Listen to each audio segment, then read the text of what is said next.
Bonjour, je suis Jennifer Lee, économiste principale à BMO Marché des capitaux. Eh bien, c'est le début d'une nouvelle ère. Après un transfert de pouvoir sans heurts, les États-Unis ont un nouveau président.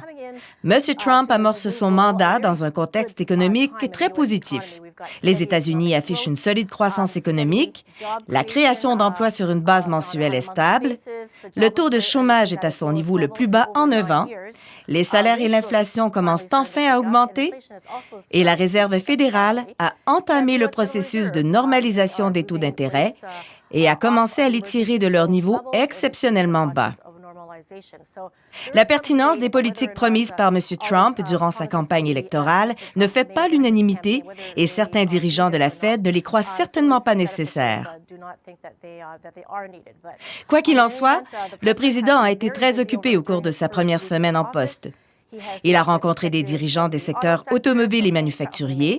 Il a promis des réductions d'impôts importantes pour la classe moyenne et les sociétés, ainsi qu'un traitement plus rapide des autorisations de construction pour les entreprises américaines voulant construire des usines aux États-Unis. Il a également déclaré que les entreprises américaines qui transfèrent leurs activités à l'étranger devront payer d'importantes taxes à la frontière pour leurs produits. Il se passe donc beaucoup de choses.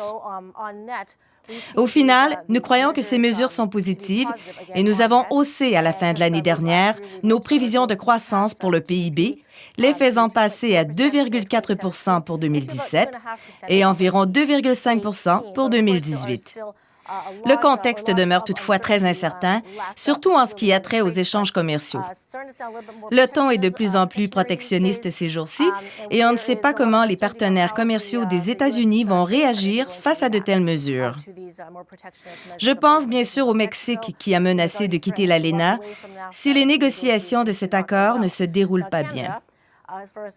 En ce qui a trait au Canada, nous avons eu la garantie que nous bénéficions d'un statut très particulier et que nous ne sommes pas visés par les négociations relatives à l'ALENA.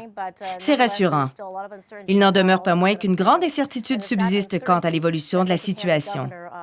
Le gouverneur de la Banque du Canada, M. Pauloz, y a d'ailleurs fait allusion lors de la réunion sur la politique monétaire de janvier. Les taux sont restés inchangés, mais M. Pauloz a déclaré que des baisses étaient toujours possibles, ce qui a fait chuter le dollar canadien ce jour-là.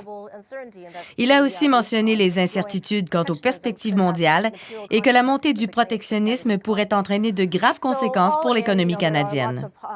Somme toute, il y a beaucoup d'avantages et de désavantages à la situation. Bien que beaucoup de décrets présidentiels aient été signés ces derniers temps, nous laissons nos prévisions inchangées quant aux décisions des banques centrales, et ce, jusqu'à ce que ces politiques soient mises à exécution. Nous anticipons 2 hausses de taux de la Fed en 2017 et 3 en 2018. La Banque du Canada demeurera très prudente en attendant de voir ce qu'il advient des politiques commerciales américaines. Nous croyons qu'elle relèvera probablement ses taux, mais pas avant la mi-2018. Merci.